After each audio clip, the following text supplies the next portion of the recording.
I'm with Dr. Kenna Given and proud to do this interview. And thank you, Dr. Given, for coming here. Would you say your first name, your complete name and date of birth?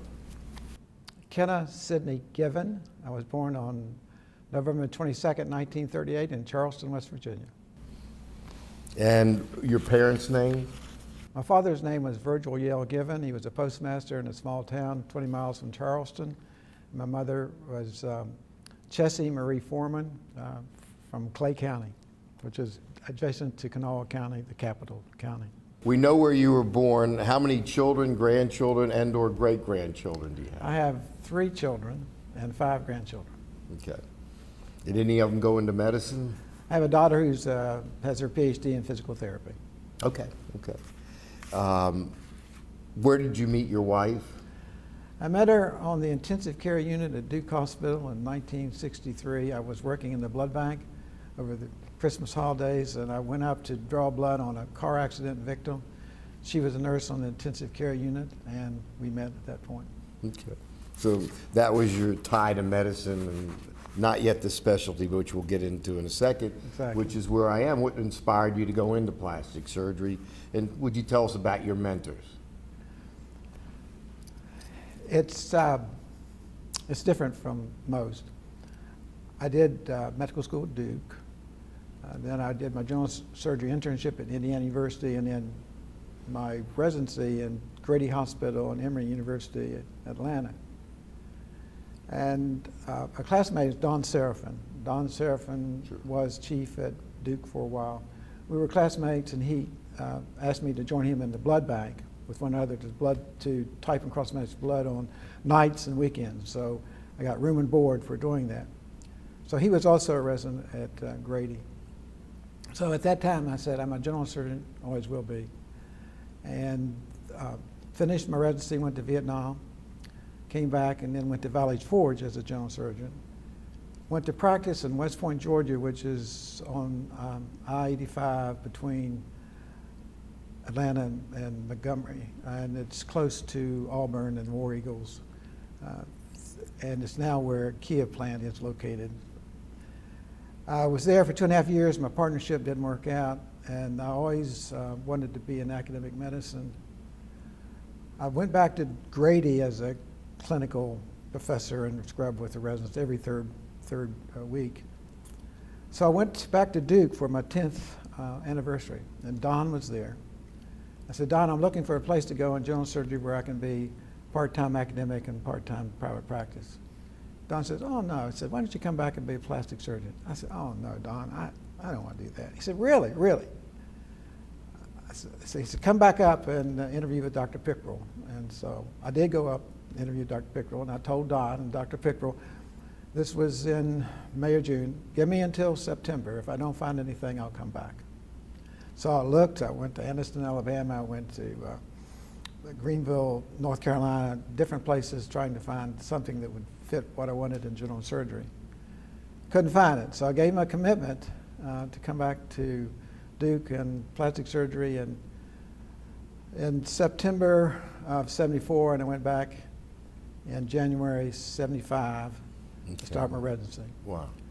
So I was the last Pickrell resident. Dr. George A. took over in July 1975. So I did the 2 years at Duke and 6 months of hand fellowship at Louisville, and had the opportunity to go with Lynn Puckett, who's chief of plastic surgery at Columbia, and who was ahead of me in residency. Had a chance to go with Billy Hugie, who was past president of the American Society of Plastic and Reconstructive Surgery in Atlanta, or go to Medical College of Georgia in Augusta and be the chief. So I chose to go to Augusta. Within a 2-month period when I got there, the program had been disapproved by the Residency Review Committee. So my chief of surgery was Dr. Arlie Mansberger, who became a representative from the American Board of General Surgery to the American Board of Plastic Surgery. But at that point I said, Dr. Mansberger, what are we going to do? I said, maybe I should just go into private practice. And he said, don't worry about it, we'll get it back. So we did. We got the residency back promptly, And it was a 2+1 2-year residency. Ultimately got it to 2 and 2. And now we're really 3 and 3 and trying to go to an integrated program. When you say 2+1, you'd done your general surgery. Right. Plastic was 2 years. Right. +1 was a fellowship? No, 2 years, 1 year we'd take 2 residents, and 1 year we'd take 1. Oh, it was a 2+1. Oh, it was, so, okay, it was an alternate. It was really sort of a hard way to do it, 2+1. So I was able to convince the RRC that 2+2 was the way to go. Okay. So obviously, Dr. Mansberger was very crucial in my development, and I owe a lot to him for recruiting me to the Medical College of Georgia. So that's what inspired you to go into plastic surgery? It's a back door. Yeah. It's very interesting. Most people say, oh, I've wanted to do it since I entered medical school. I was not that way at all. I really, my friends said, you going back and be a cosmetic surgeon? And I said, well, no, it's a lot more than that, and so forth. Yeah. Obviously, and it was the best decision I ever made, of course. The hard part is going back and being a resident when you were in private practice. Well, it's very interesting. I was in Vietnam. I was chief of surgery for 3 months at 71st Evac in Pleiku. I came back and I was chief of surgery at my community hospital. I was a fellow of the college, and I go back to Duke, lower than an intern. Right. And it's tough to take. When I was in general surgery residency, I was the youngest. When I was in plastic surgery residency, I was the oldest. Yeah. And Duke was and is a tough program. Yeah. Very, very tough. A lot of politics going on. Yeah. So you've seen momentous paradigm shifts in plastic surgery during your career. And just in your words, tell us a little bit about that. When I entered plastic surgery, I took my boards in '79 and actually gave boards in 1980. At that time, it was very much reconstructive. The leadership of the specialty was reconstructive and pretty much academic. A lot of the milestones made in plastic surgery have been in cosmetic surgery have been guys in private practice. And it's one of the few specialties where people not in academic programs have made significant contributions. And I've seen tremendous contributions on the cosmetic side from private practitioners, significant contributions. So that change, we have now microsurgery, which I think is probably one of the biggest changes that we've done as a specialty. I think liposuction, which came to us from France, plays a big role. What it did was just not suck fat, but what it did was it gave us an emphasis on fat and what it was, and now we're into stem cells. Right. And I think the liposuction sort of put us in that direction. And I think the future of medicine, and certainly plastic surgery, is regenerative medicine. That is, and someday we'll be able to form a patient's own ears and nose and those things. That's where it's going to be. It's not going to be reimplantations and those kinds of things. It's going to be regenerative medicine. I think that's where it's going. That was a question I'm going to ask later. But you've answered it now as kind of the future. But I'm going to touch on it again just to see if you want to add to that. Sure. What do you feel is your greatest professional accomplishment? Well, I really think my 2 years as chair of the board in a very turbulent time was my biggest contribution. I feel like that if we had not changed direction, we would be looking now at a situation where ENT otolaryngologists would have the upper hand on us in the aesthetic realm. We certainly should work with the facial plastic reconstructive surgeons. There's some great talented guys. But we need to be able to get the best and the brightest, and for them to get a leg up on us in terms of ACGV and ABMS would have been a disaster for the specialty. So I feel that I've left the specialty in better shape by not letting that happen, by going against the grain, because always before, the specialty fought it. Right. We fought it and were successful. But this time around, in 1997, we had very little support from general surgery and no little support from orthopedics, no support from internal medicine, no support from pediatrics. We did have family practice. I polled every chair of all the boards, ABMS, about their feelings about a CAQ, a facial plastic reconstructive surgery, and they were tired of it. ENT had been presenting this time and time again, and they were ready to approve it. The difference between our board and the American Board of Otolaryngology is we rotate our directors every 6 months, except for the chair, every 6 years, except for the chair. The chair is there for 7 years, and we can talk about that. But in American Board of Otolaryngology, they stay on for 12 and 18 years. That's very significant in the fact that they can form friendships, political ties, and they're great guys, and so they were able to politically put us in a corner, and they were going to win this thing if we didn't change our obstructionist views at the point. Not that it worked, but when general surgery was nowhere around to support us, it was a change in people and doctors and leaders in the specialty of general surgery. It changed, and the specialty of plastic surgery didn't realize what was happening. I knew what was happening, and made a decision that we were going to join them. That created an uproar within the specialty.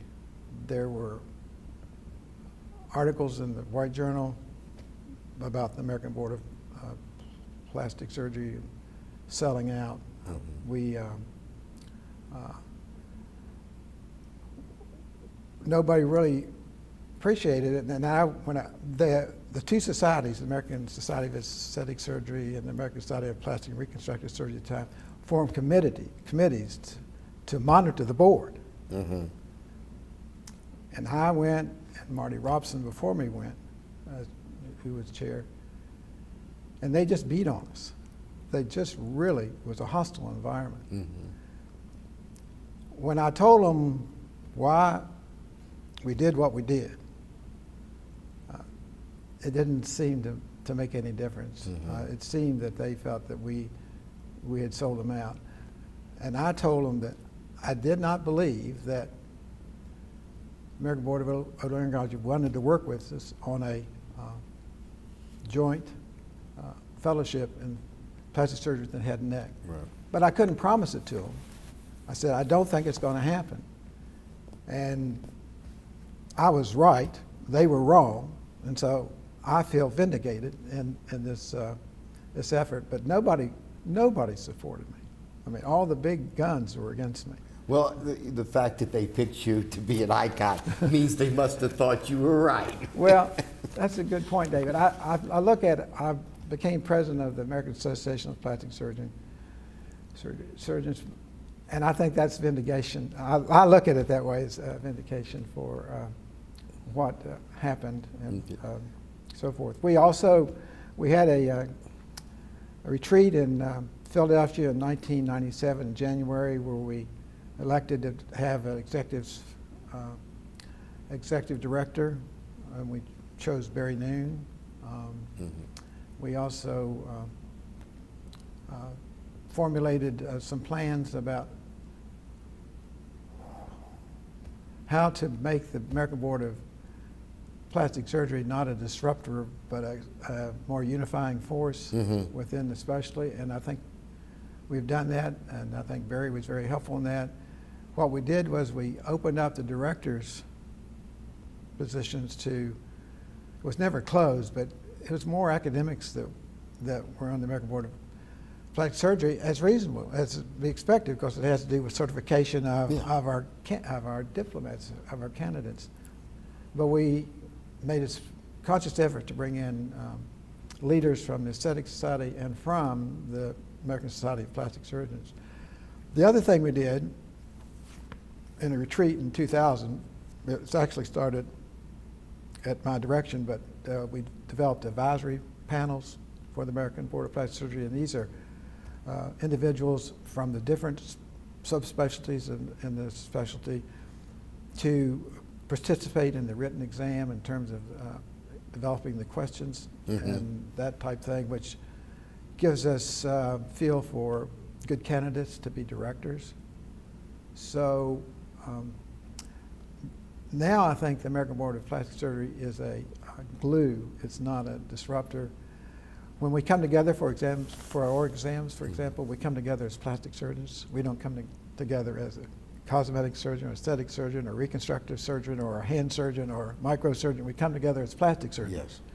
So I think the board has come a long ways, and I had a small part in it, but nevertheless, I do feel like the board was my biggest accomplishment. When I was chair of the RRC, and then I became chair of all the RRCs, we made the decision to include residents on the RRCs. So that's... And that's residency... The residency review committees. Yeah, that's... They evaluate all the residencies and be sure they're doing the right thing and not abusing residents and giving the proper education. Right. So that was what happened under my auspice when I was 1 year as the chair of the RRC. It's called the RRC Council. I don't know what it's called now. It's hard for us, especially such as plastic surgery, because we're the smallest, to go up higher in the ranks. Because you have the family practice people wanting to be higher in the ranks and going up, and you got the internal medicine and you got the general surgery. So it's hard for us to get to the upper levels. But one thing we did, which Marty Robson and I talked about it, was to nominate Steve Miller for chair or executive director of American Board of Medical Specialists, and that happened. Yeah. My feeling is that we need to be active politically on the national scene, or we get swamped. So we left Steve Miller as ABMS executive director or president, and we left Bill Riley, who was strong in ACGME for a while, and Bill, of course, was later chair of the board. But plastic surgery traditionally has not been strong on developing leadership at the national level. And that almost got us into real trouble. Mm-hmm. And I think the specialty needs to keep its eye on the fact that we need to have real leaders at the national level but to protect our interests. The difference between the American Society of Plastic Surgery and the Aesthetic Society of Plastic Surgery and the board is that they're essentially guilds or they're trade organizations. That is, they're there to protect their commercial or economic interests. Right. The American Board of Medical Specialists is there to certify candidates to be plastic surgeons. Absolutely. Which is different. We're not a trade organization. And the specialty doesn't get that connection. And so we had to be very careful in our battle with ENT about antitrust implications. We put in one of our newsletters in 95, 96 that if we went with ENT, I didn't have anything to do with this, we went with ENT, we could control the numbers in terms of cosmetic surgeons. So ENT jumped on that as antitrust. We're trying to reduce the numbers. So that put us in a real tight box, which when we went in January of 97 to Chicago to meet with the president of ABMS and with the ENT people, the ENT people just knocked us over the head. So when I was chair of the board, I did nothing without running it through legal counsel. Every letter, every thought, I passed through legal counsel. Because ENT was threatening to use the antitrust issue against us too. Sure.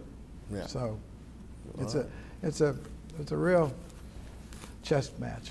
Yeah, and those of us that aren't involved, which is the majority of just plastic surgeons out there, don't think about these political issues that control our destiny and future plastic surgeons, because once you let something go, it's tougher to get it back. Well, that's right. And if ENT had gotten their CAQ in facial plastic reconstructive surgery, they would have fought us every way possible to prevent us from getting a CAQ. So I had to go the way I did to save us. And there are a lot more of them than us anyway. That's right. And they're sharp, and they're politically savvy, and they're very aggressive, as you know. They're very aggressive. Yeah. Well, let me ask you, and this again is kind of when I had, what do you feel is the greatest mistake we've made as a specialty? Would that pretty much include what we've talked about, except there was a positive outcome, but or maybe something else that you'd want to discuss? Well, I think the big mistake was not being inclusive in bringing in, for example, the cosmetic surgeons and giving them respect and giving them time in the society. But it was before my time.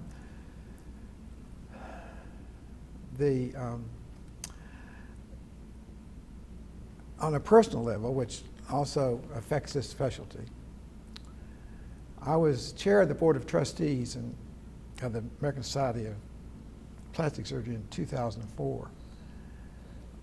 The Board of Trustees was asked to develop a conflict of interest policy and a disassociation policy for the leadership in the society.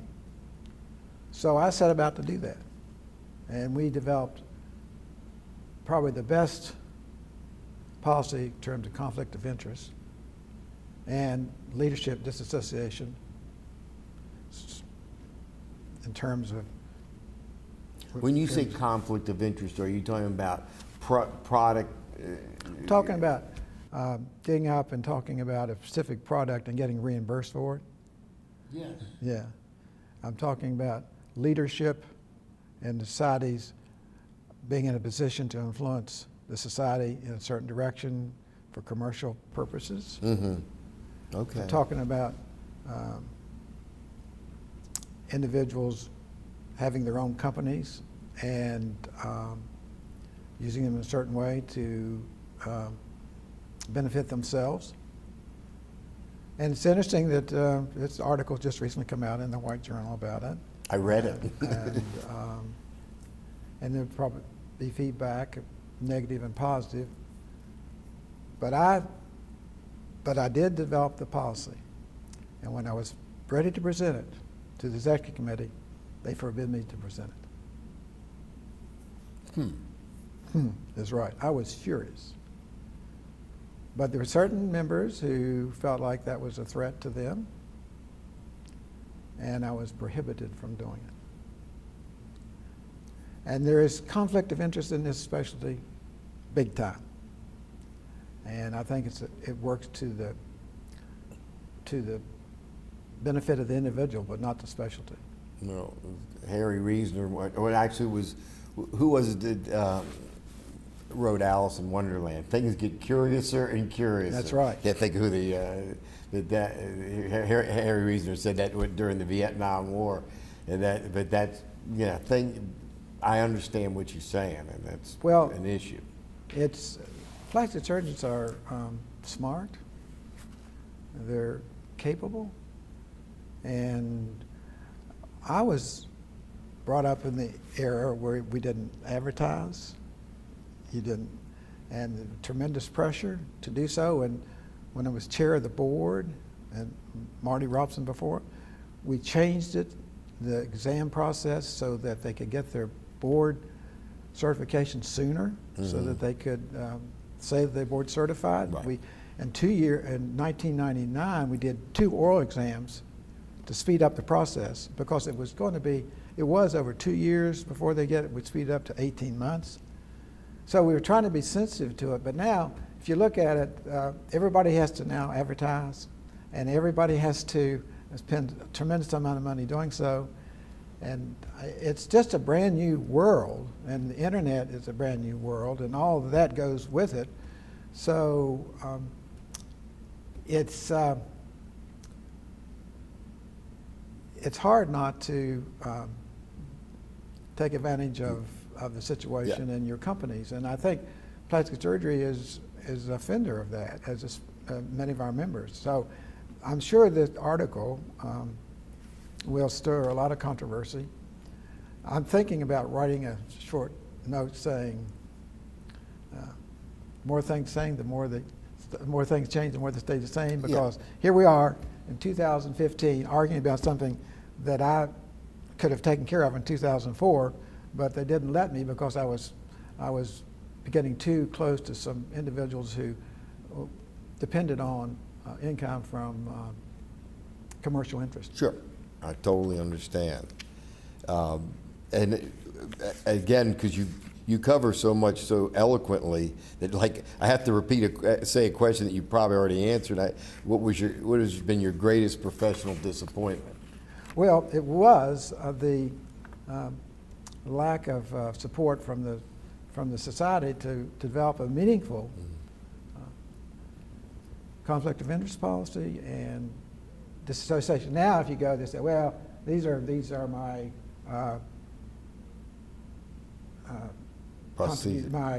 my areas of presentation, and then flip. It just, it's just, you can't even read it. So they go so quickly. Right. It's like the disclaimer at the exactly. end says you have to be able to speed read and have super macro vision. Exactly. Not only that, I had it set up so that we didn't want dollar amounts, but we wanted ranges. And that wasn't going to happen. That wasn't going to happen. No. But that's really that's what the FDA wants now, and that's what it's going to be forced to do. And now that the FDA is requiring companies to show how much money they're giving to a particular individual for their endorsement and for their presentations. Right. Absolutely.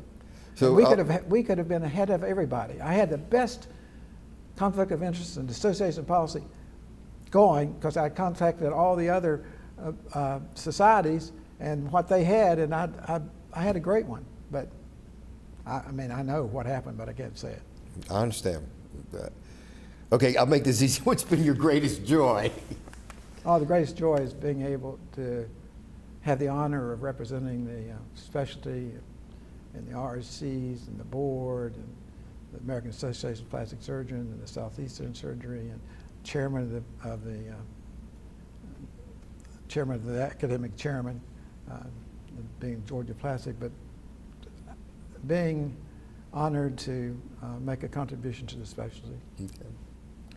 Okay. Who do you admire most, professional or personal? Well, obviously, my real hero is my father. My father was a postmaster in a small town in West Virginia. He was a very smart individual, and great athlete, and he never went to college. And he always felt that. But he did it in such style that I just can't help but admire his situation. And he told me, he said, I'll support you all the way. He told my brother that too, in terms of college. So I took him Younger, up on it. your brother must have been younger than you. No, my brother was older. Oh, okay. My brother was 7 years older. So I went to Western University. I worked in the dorm as a proctor to help pay my way. I went to Duke, worked in the blood bank, helped pay my way. But he supported me all the way, and I finished medical school with no debt. And he was just a wonderful, wonderful man. Yeah. But professionally, in your outline, you had mentors. I really didn't have a mentor, but I had some individuals that I wanted to mention. One was Mark Gorney. Sure. Mark Gorney was first class. He was humble, brilliant, kind. Mark gave me my boards in 1979. In 1980, I gave my boards with him, which I don't know why they asked me to come back to give boards after I had just taken boards. Yeah, I took them in 79, and they asked me back in 80. And Mark asked the same questions to those candidates that he asked me. And one of them was the innervation of the nose, and particularly the middle meatus. I was there, speechless and breathless as he's asking these questions and trying to think how I answered them back then. Another one is Norm Hugo. Norm Hugo was in Chicago. Chicago and then New York. Norm was bigger than life. Big guy, smoked cigar, just an awesome guy, and still a friend, but I just think the world of Norm. And then the other one was Marty Robson. Marty and I got to know each other in the Educational Foundation, and I was president of the Educational Foundation too. And we'd sit together at the big round table and spat out things about what we liked and what we didn't like. But Marty was brilliant. He's probably one of the best minds in plastic surgery. And I just think the world and all of Marty. And he's had a hard go. He had lost one kidney playing football, and then he lost 2/3 of another kidney from cancer. And so to watch him go through that, and he went through some of that when he was chair of the board, and I supported and backed him up and helped take care of the board problem situation. Just a wonderful guy, a wonderful guy. So those are the three guys I would like to mention. Right. Yeah. Well, I'd like your words of wisdom for present and future generations of plastic surgeons. Well, the world is going to change, for better or for worse, and we need to adapt and keep our integrity and make our contribution to medicine by taking care of our patients.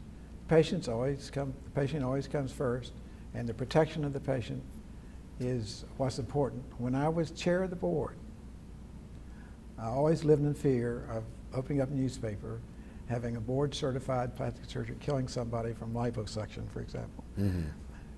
We're only as strong as the weakest link, and we're a small specialty, so if one of our guys does something bad, it reflects on all of us. Absolutely. Because we do have a high profile, and plastic surgeons are, in many instances, is reflected with high income. And so it does have the ability to attract the wrong people. So it's very important that the academics pick the right people to come into specialty. I have a statement that sometimes that I say, we've met the sociopath and sociopath is one. I don't really believe that, but sometimes it does look like that. So the specialty needs to always keep the patient as the primary focus and keep our integrity in the process. Okay, words of wisdom for retirement. Well, that's a good point. I was chief of plastic surgery at the Medical College, Georgia for 23 years. They offered this early retirement package, which was just phenomenal. It was still phenomenal. And I didn't want to retire. I just didn't want to retire. I waited till the last afternoon of the last day, and the people said, you got to do it, you got to do it. So I did it. This was 2000. I kept the chief position for another year, 2001, and then I gave it up because I had to. But I was able to stay as independent contractor. Okay. So even to this day, that was 2001, this is 2015, I take call. It's not a lot, but I take call. I'm at the VA 3 days a week, and 2 days private practice. I think it's individual in terms of how one looks at life. I want to be productive as long as I can be productive. And as long as my health holds, I want to continue. And I've been able to do so. There are other individuals who, I'm finished, I've done my thing, I'm ready to hang it up. Fine, then that's fine. For me, it wouldn't work. I've had individuals tell me, work until you can't work. And now I've had friends of mine who work and die with their boots on, so to speak. I'm not ready to die with my boots on, but I still, as long as I can make a contribution, and I've got an article coming out next month in the Aesthetic Journal, as long as I can make a contribution, I want to continue to do so. My health is good. I broke my hip 6 weeks ago skiing, so I won't be skiing anymore, but I will have 100% recovery.